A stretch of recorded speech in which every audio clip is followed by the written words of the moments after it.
welcome y'all to Backwoods Obscura, a podcast dedicated to the lore, legends, and myths surrounding the creatures that may lurk in your backyard. My name's Hewitt. I'm Chris.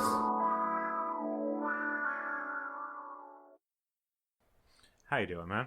I'm doing pretty good. I've had a weird weekend. That's good. I got invited to a Bible study by Jed, who we do Goosehead Jed. If you need insurance, give him a contact. We do brouhaha with. Yeah, do brouhaha with him. This is the second podcast. We mentioned our other kind of podcast, kind of vibe, kind of live stream. But Jed invited me to it, and I went out to it, and they were talking about a couple things. But while they were trying to be super serious, the guy's house that we were at, who has a full standard poodle mixed with something like big beautiful boy, decided that, hey, you're gonna pet me. I'm like, people are praying, and he's like, yeah, but like, you're gonna pet me. Yeah. And I'm going to lick you. And I'm like, are we best friends? Yes. And then it turned into like a scotch sampling and then being in a pool at midnight and like having a sleepover that none of this is bad, but it was all kind of weird. The only thing you needed was to play like Super Smash Brothers for the N64. Oh man, no, there was an Xbox up in the room that Jed and I slept in. But I mean, it continued to today and I would have stayed and done more of it, but my mother blew a tire. Oh. So I had to change that. The day was ruined. No, to tell you what, I don't know what she hit, but I could put my pinky finger through the hole into the tire. Oh, my Lord. So it was like a good half-inch hole. So it wasn't just like a slight puncture. It was like, nah. Yeah, there was like just a coin-sized hole in there. There is a dime-sized hole in the bottom of the tire. But it sounds like you had some fun. Yeah, it was fun. Yeah. It was different. I'll tell you this much. As a non-religious person, I've never had that much fun. You've never had a bourbon Bible study? I've never had a bourbon Bible study. You know what? Neither had I until this point. It just seems like a moment where like someone's like, yeah, you know, Jesus, he was a pretty cool dude. Anyway, we got some bullet, baby. It's like, hey, here's Wonderwall and Scotch. So, no, it was decent. It's different. Like everything I've heard from you and Jed about his church. Like again, I'm not a religious person. I'm not someone that goes to church, but sounds like it'd be a fun place. They're decent people. That's the big thing. But segueing from that is very impossible. So hey, Hey Hewitt, you need to segue. How are you going to segue from this? Do you want to hear about Monster?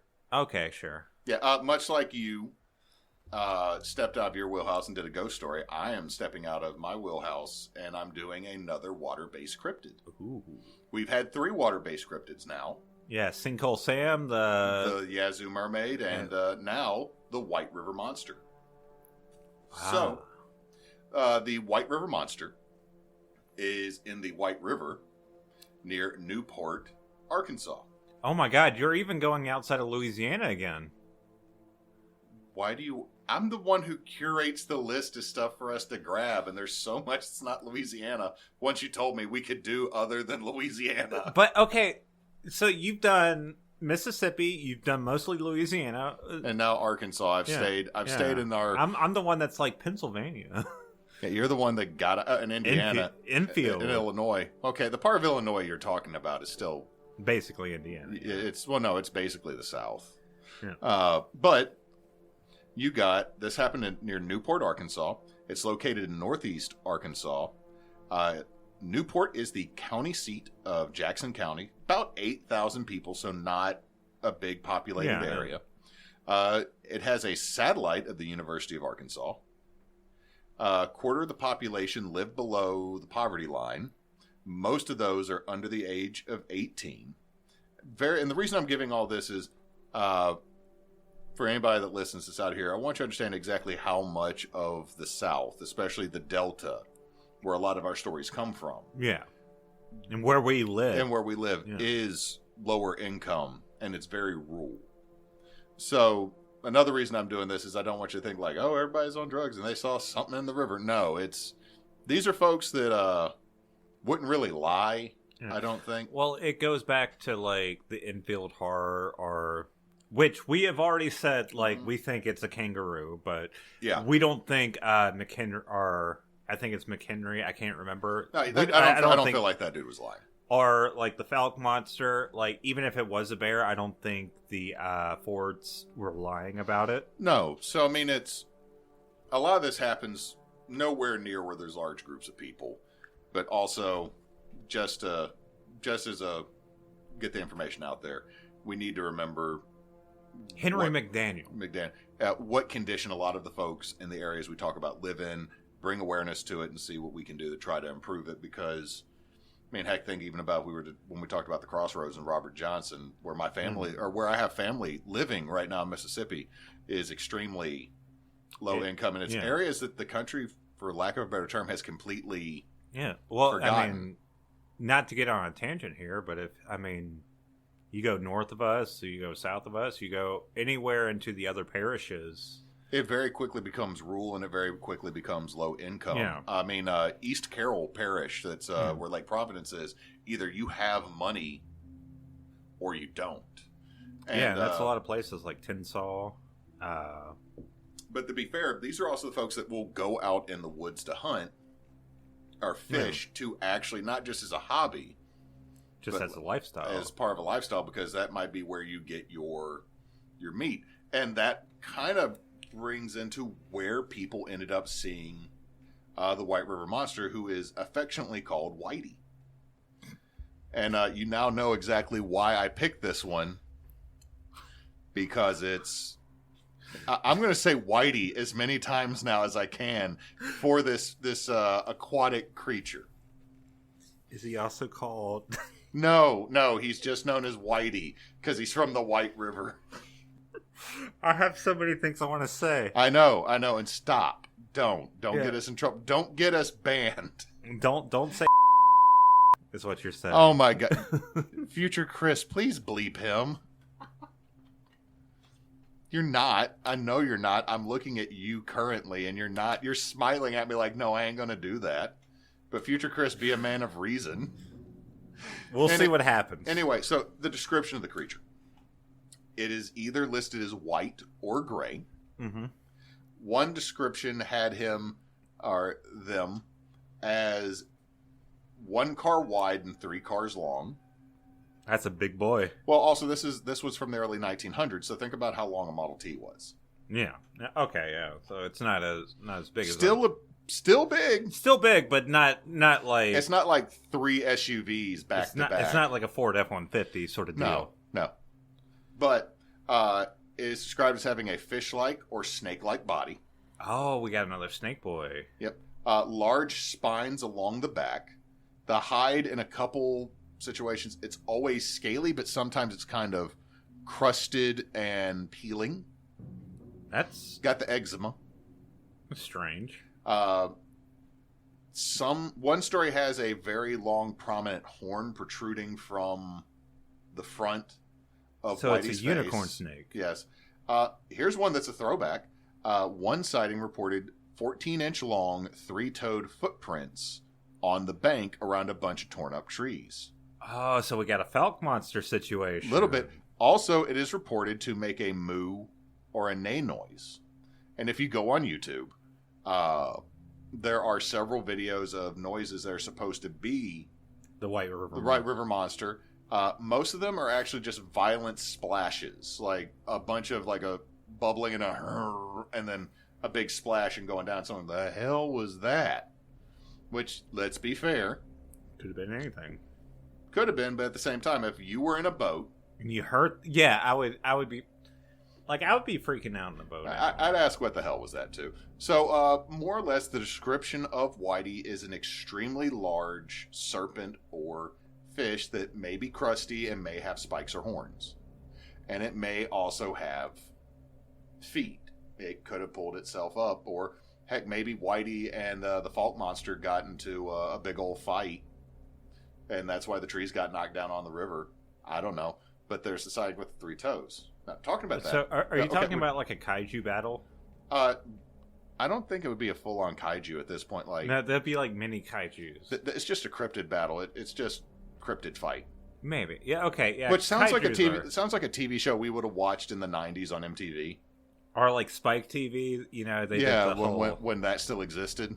Yeah, you know, Spike TV had like the Warrior Battles of History or whatever. Ultimate Warrior, yeah. I'm not gonna lie, I watched way too much of that because it was. I would like to see that, but with cryptids. Well, they did that because they had vampires versus zombies. Oh, but those aren't really cryptids. No. But okay, sightings. Let me get into a couple sightings with our good boy here of Whitey. The Quapaw Indians reported tales of a large creature that would flip or bump canoes in the White River that if you saw it, it was very pale in color under the water. And talking about the Quapaw, that we're going to go to the Quapaw bathhouse when we go to Hot Springs here soon. It's going to be nice.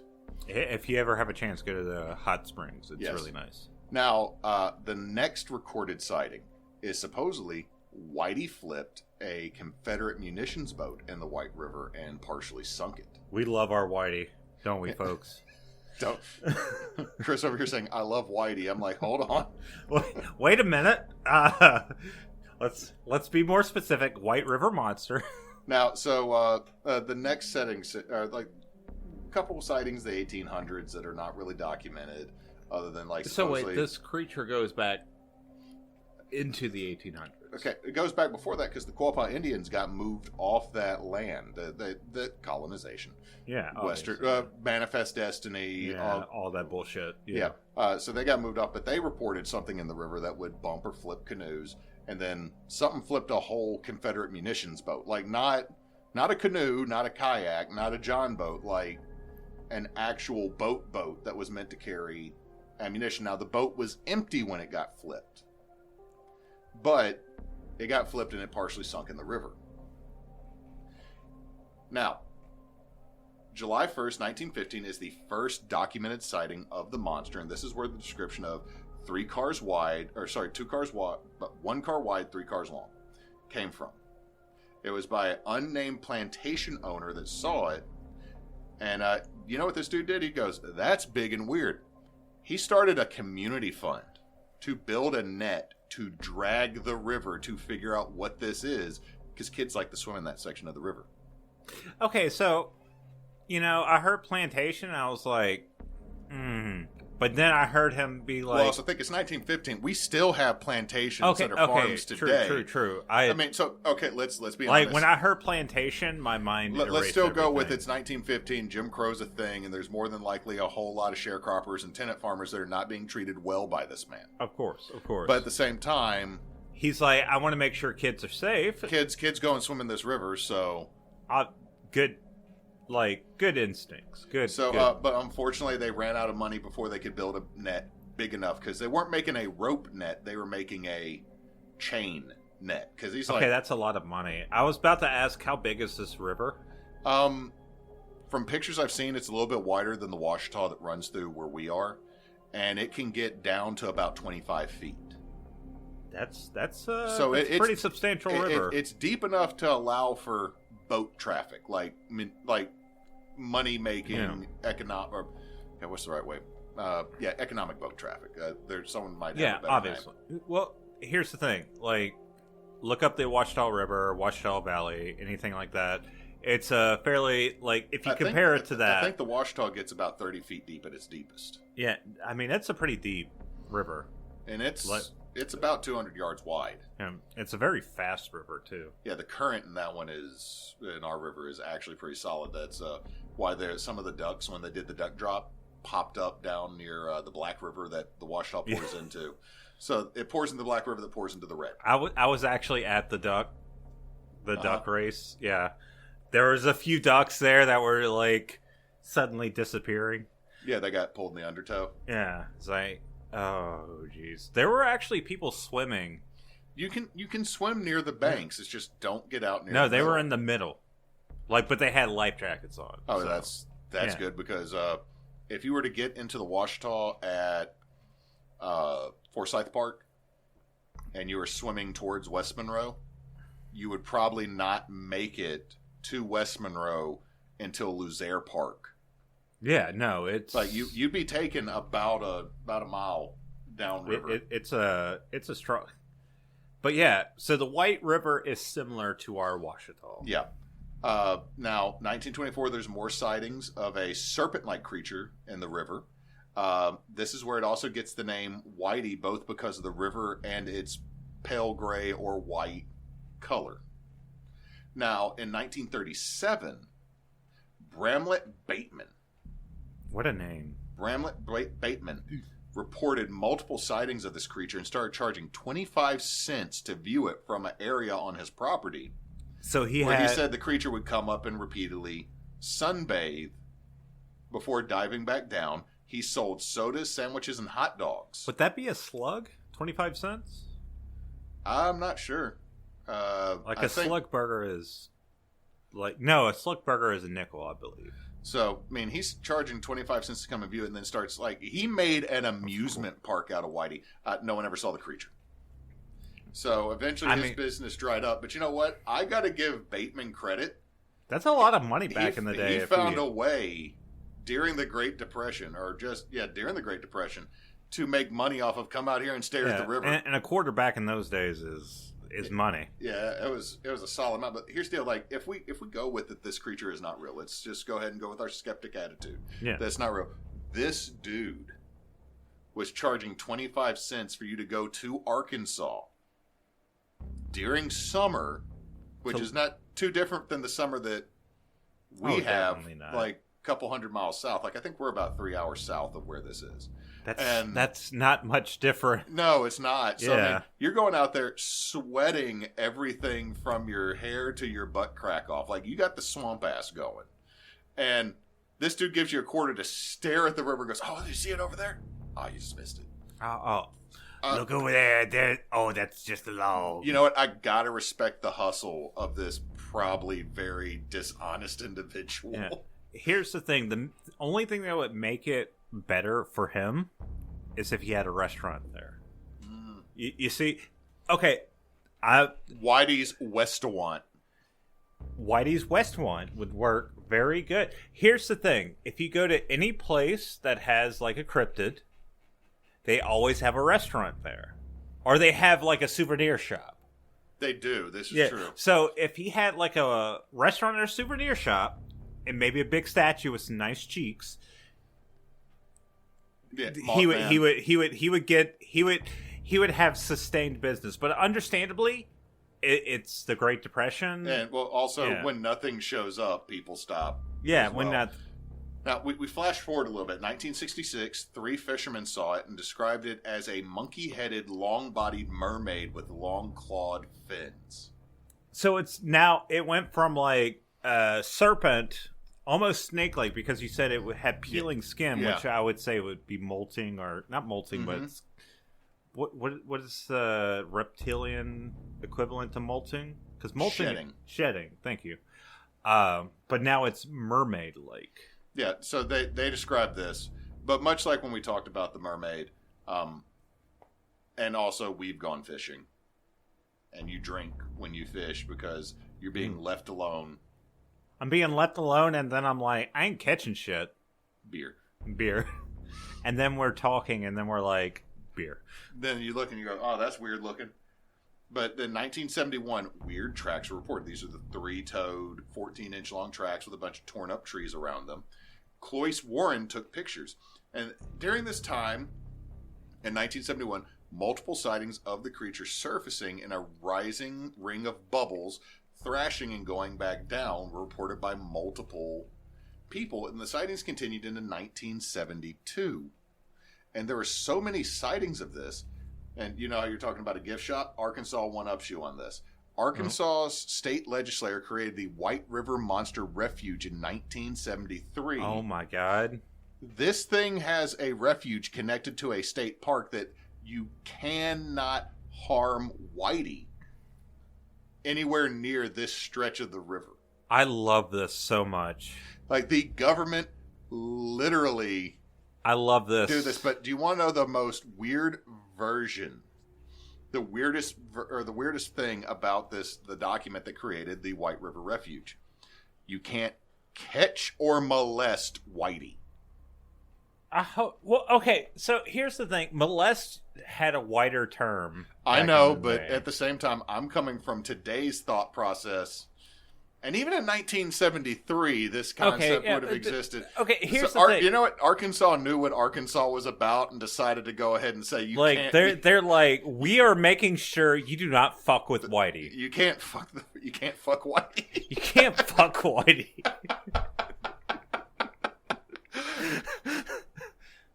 Whatever you do not fuck Whitey. You can look at Whitey, you can admire Whitey, but do not fuck Whitey. You can send Whitey fan mail and love letters, but no, you may not. You may not engage in relations. Wave with at Whitey. Give him some praise. Give him some cheese. You can give him a nice Wisconsin cheddar. Do not fuck Whitey. Now, the sightings of Whitey have greatly reduced ever since they dammed the White River. Oh, damned Whitey. Fuck. The damned Whitey. Now, let's talk about a couple things that Whitey could be. Because there's a couple things that have been thrown out there about Whitey. So first off, let's go ahead and get our Parlingua Latesh out the way. It's an alligator. There's a good chance that Whitey was potentially a albino alligator, and also we've learned how long reptiles live. And even if Whitey was an albino alligator, just if you see a big giant, if an alligator stays out in the sun too long, they dry out and they start to get a little ashy in color. And the thing is, it's like if you see a giant danger log in the river, it immediately becomes 3 feet bigger than whatever you saw. Yeah. It's like, okay, alligator in the zoo. I'm like, okay, that's an 8-foot alligator. Alligator, the alligator part, that's an 8-foot alligator. My brain's going, no. Yeah. That's 10-foot alligator. Alligator in the wild that swims up next to your boat is a dragon. As someone who has seen alligators in the wild versus in an enclosure, that is 100% true. That they are immediately perceived as bigger because alligator. Okay, so we took my son to Jed's son's birthday party at the Alligator Park just on the other side of Shreveport. And, you know, most of it's a petting zoo. We got all that. They had a mini coup, the Scottish Highland cow. That was my best friend while we were there. But then you get to walk out across this massive lake. I shouldn't say massive lake, but this really big pond. And they start feeding pellets to the alligators in the pond. And there's probably close to 70 alligators in this pond, one of which is a 15-foot alligator called Boss Hog, who lives in one part of the pond, and nothing smaller than Boss Hog goes over there unless it's mating season. Because Boss Hog has been caught eating an 8-foot alligator. Oh, an 8-foot alligator? He's 15 feet. He's twice as big as that thing. And here's the deal. Okay, so anyone who doesn't know about alligators might be, on average, smaller than crocodiles. Yes. But they can grow indefinitely. They get big. Boss Hog is the better part of 1,000 pounds. Oh my lord. But no, so we're going out there, and then all of a sudden an alligator, like I'm standing next to Jed. I've got my daughter's stroller far away from the railing. And then there's Jed's youngest one is between me and him, and he's leaned in and starting to kind of put his hands through. And I just reached down and grabbed him, and then Jed continued to push him. It's like, no. When she threw the pellets out there, there's like all these like 6-foot, 7-foot gators, which I'm like, no. That's still big enough. But there's like 12 of them coming up for this feed. I'm like, I'm about to move all my family off of this old ass dock that's over the death pit. Like, this is Indiana Jones and the Temple of Doom fall to your death into, like, very, very painful bad death. And then all of a sudden, this is what sealed the deal and why I started pushing the youngest one back is there was an alligator that surfaced in the middle of the group, and you saw other alligators get rolled backwards. This is a 12-foot one that popped up. Its head is as long as my torso to my nose, and it just comes up and opens the abyss that is its mouth, and the lady goes, oh, hold on. Lois needs hers. And just dumped a whole bucket. Do the hissing? No, there was no hissing. This one just came up and knew what it was about, knew what it was about to get, and got a whole 3-gallon tub of ice cream thing of gator pellets just dumped into its gullet. It swallowed them down and just went back down underwater, and you never saw it again. And I'm like, nope, we're moving. Yeah, we're out. No. So I mean, Whitey could be a giant albino alligator. Could be a big ass alligator, and they can live a century or more. Yeah. Here's the thing: when it comes to reptiles, one, they don't have the same growing sort of thing. Humans, most reptiles do not have a cap on how big they can get as long as they get a steady supply of food. Yeah, it all depends on their food. Like when it comes to mammals, we get a certain size and then we cap out. Yeah, that's about it for us. Yeah, when it comes to reptiles, as long as they continuously have food, they're good. Another thing is alligators, especially, or crocodiles and things in that family, and turtles too. Yeah, because you just feed them and they're just kind of I'm just going to keep living. Yeah, it's solid on that. I don't think they're biologically immortal. No, people say that lobsters are biologically immortal. Yeah, but no, turtles are one of the longer lived species. We still have snapping, as long as they don't die. As long as somebody doesn't kill them or something bigger than them doesn't eat them. But we got snapping turtles that still had Civil War bullets in them when we were kids. So now the next explanation, going from alligator to albino alligator gar. Now, for anybody that's outside of the South and does not know what this wonderful creature is, the garfish has multiple subspecies, but most gar don't get longer than 5 feet. There's needle nose, flat nose, paddle nose, but they are basically, if a snake and a fish had a baby, it's a gar, because a gar is a very long, narrow freshwater predator. The biggest of all gar in the United States is the alligator gar, which I gotta love that alligator is an adjective in our neck of the woods. Because we have alligator snapping turtle, which is... But alligator gars, I think the largest alligator gar caught in Lake Providence was about 15, 16 feet they get long. Big. They can, well, I mean, the thing is the activity we have on all waterways down here has definitely limited the size of them. And gar don't actually live, they don't live anywhere near as long as reptiles, but if you see a 8-foot alligator gar, which still isn't super unusual here, that's probably a 5 to 6 year old fish. Just to put this out there, because me liking fishing, they are considered a more trash fish. Gar, okay, the reason gar are considered a trash fish is one, they'll eat anything, and two, but they're also bony. It's again, that's why I said a snake. You have to, if you were to cook gar, and several of the grocery stores, the local grocery stores. You can go and get gar now. Yeah, you can go to Super One and get gar, or you can go to Max and get gar. But the thing is, and you can make a pretty decent steak. Yeah, it tastes fine. I think, I hate the idea of trash fish because it's kind of classist. Well, it's you don't want to eat a mudfish. Yeah.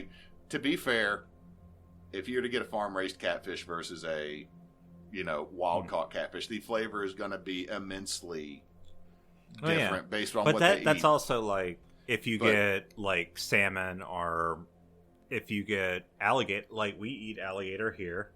You don't eat alligator. I love alligator. I've had alligator a couple times. It depends on how you cook it, and it depends on farm-raised versus or wild-caught. But the thing is, the reason I'm going to say it's not an alligator gar is because the alligator gar gets a terrible reputation that it does not deserve, because it's a big fish.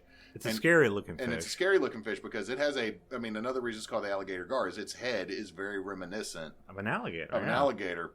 But they don't, people are the gar will get you, the gar will attack you, they're aggressive. No, alligator gar will leave you the hell alone, because most fish will leave you the hell alone because you are too big for them to eat. A shark might attack you because it's a shark. And again, it depends on the species about attacking you.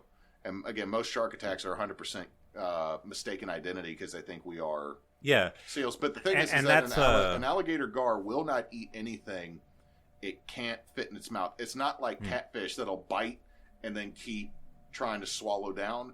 If a gar bites onto something and it's bigger than its mouth, it just lets go. It lets go. And that, well, even with catfish don't necessarily, like catfish will be more persistent, but like even catfish will let go after a while. So I mean, with a gar, I don't think it's an alligator gar. I actually love alligator gars as a creature. They're actually like they're really actually pretty. If you put them in an aquarium, if you see them in an aquarium and not in the muddy waters that we have, they're absolutely gorgeous fish. They are very brutal in appearance, but here's the thing: like another reason why I'm going to say that it might not be an alligator gar is because they do if you understand where they live, you would understand that like they have pretty good eyesight and they have pretty good senses on what they're attacking. And they stay deeper water than alligator gar. Like you can see them in shallow water, but they're not going to be in any place where they're not going to fucking attack a person out of nowhere. At least, the main reason people get attacked by alligator gar is because of bow fishing. Yeah. And look, if you shoot me with a crossbow, I'm gonna bite you too. I'm gonna throw hands, or in this case, throw my jaws. Now, another creature that this could be, and this one's a little bit more likely, is that it could be a North American sturgeon. Sturgeons are paler in appearance, and if you've ever seen how big a sturgeon can get, and those aren't really around here, but I could see them. No, but the thing is that they're up the Missouri, they're up further in the Arkansas River, and I believe the White River feeds into the Arkansas. So I mean. But the problem is they're extremely rare, but it could still be this one. It possibly could be. Another thing that some cryptozoologists threw out there was that it was a Norwal that got lost. And I 100% don't think it was that, because that doesn't make sense. Norwals do not like warm water, and to get to... But also are Norwals mammals? Norwals are a mammal. Norwals are a whale. The reason he said it was a Norwal was because it was reported to have a large spike out of its forehead. Well, I think, if you look at like a gar or a sturgeon, they have kind of bony faces, right? They do. Yeah. But I completely ruled out the Norwal, because I don't think a Norwal would have made it through the Gulf of Mexico very comfortably at all. And if you think of anything that lives in like oceans, or especially far north Arctic oceans. Yeah, like you're talking about something that's going to have to swim through a fucking river. Also, Norwals will die of anxiety attacks. Yeah, so definitely not that. Now, there were some other things. It might be a West Indian monk seal, which is now extinct. There's been a couple reports of populations still reported as recent as like 2015, but most of them monk seals went extinct mostly because of colonization. Because they had no fear of humans. Because they lived on islands that humans didn't. So it's kind of like dodos. Dodos that didn't have fear of humans, and we ate them. But the thing is that even if the monk seal, the West Indian monk seal, was still alive and had made it up the Mississippi, the Arkansas, into the White River, there wouldn't have been a large enough population to survive that long. Also, seals don't sound like a moo or a neigh. Yeah. Seals sound like someone punched a muffler full of holes and revved. It's just a kind of type noise. Okay. Now, another one is a bull shark. There are sharks? Now, in 1930, 2 fishermen caught a 5-foot bull shark near Alton, Illinois. In 2010, a juvenile bull shark washed up in Olmsted, Illinois, which is near Cairo, Illinois, which is the southernmost tip of Illinois, where the Mississippi and the Ohio rivers meet. So, and bull sharks have a strong enough kidney that even though they're a saltwater fish, they can hunt and survive in fresh water. Didn't Jeremy... What's his name? From River Monsters. He caught a bull shark in the river before. So, I mean, there's a possibility that I could see like a random bull shark getting up there, but I don't think a bull shark would result in over 100 years worth of... I'm honestly leaning towards the sturgeon, maybe the gar. Gars usually live in like more stagnant waters, I believe. But a sturgeon would be in a river. Now, biologist Roy P. Mackle claimed that it was a male elephant seal, and that people were mistaking the tusks for the horns. They didn't know how to describe tusk, which I think that is very much elitist views. Like, I know tusks versus a horn. Tusks come from the mouth. Horn come from the top of the head. And he said this also might explain someone misdescribing it looking like a monkey or having a mermaid-like appearance. Huh. Now, Joe Nickel said it's a manatee. He tore in the Mackle. In anything I read, Nickel tears in the Mackle, saying there's no way. I love a little bit of drama, like cryptozoologist drama. But he says it was a manatee because there was more than one that was found dead near Memphis that died during the winter when the water got too cold. So just south of Memphis, there was 2 or 3 manatees that were found just dead, and they had swum up the Mississippi. And manatees have been found from Texas all the way to Massachusetts as well in the past. And I'm like, manatee that swam all the way up to Massachusetts is like... So this is assuming that manatees are in the Gulf of Mexico. Well, there are manatees in the Gulf, but mostly in Florida. And again, the problem with manatees are the floaty sea potato, as they are, is not a bright creature. Yeah, no, it's kind of like dull looking. Well, the thing is that they're also very pale. They can be very large, and also they have no fear of humans because manatees do not have natural predators because they are too big when they're fully grown for a lot of things to try to eat. The deadliest thing the manatees are humans in a boat because we hit them and cut them up with the propeller. Do sharks? Some sharks mess with them, but again, they mostly live inland. They got a lot of fat and thick-ass skin, Yeah, right? but I mean, they mostly live inland in the Everglades now, but that's also their endangered species. They've been hunted, but again, they've been found in places that you wouldn't expect them. And it's like, I can kind of give a little credence to the manatee because I can imagine, like, a couple of them derping along and then all of a sudden found a river they were okay with. But then that implies they would have to go upstream, though. Yeah, right? Which they can't. They can go upstream. They're not weak swimmers. I'm not saying they're weak swimmers, but that's a lot of work to get up. It is a lot of work. Arkansas. I don't give much credence. Like, I don't think it's a manatee. But the other thing I gotta say is Florida had to pass a law saying you can't touch manatees. I would not want to touch a manatee personally. No. Here's the deal: manatees don't fear humans. And they associate us as a weird-looking manatee. So, like, say a baby manatee gets separated from its mother and sees a group of humans, it goes, those are adults, they can help me. Oh, God. This is the manatee mindset, dude. Like, they'll see humans, they'll swim over and start nuzzling you and be like, can you help me find my mom? Like, they're not going, you're my mommy now. They're going, hey, can you help me find my mom? Like, hey, and I'm then lost. You have a mommy manatee. Like, who the fuck? No. The mom manatee goes, "Oh, you found my kid? Dope, thank you."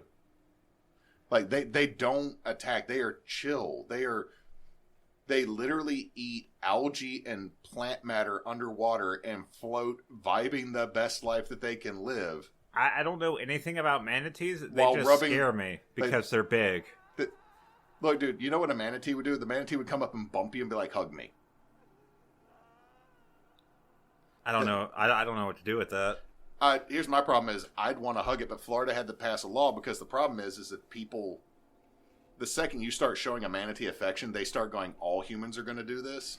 And so they start wanting to hang around humans more, which then puts them in more danger of being hit by boats. So it's not that they're saying, hey, don't hug the manatee because you're we're assholes and we don't want you to love on manatees. You know, much like some of the other asshole laws Florida's passed recently. But no, it's because they don't want manatees to become more comfortable around humans. To get hurt more. That would result in them, they're an endangered species and they could get hurt more.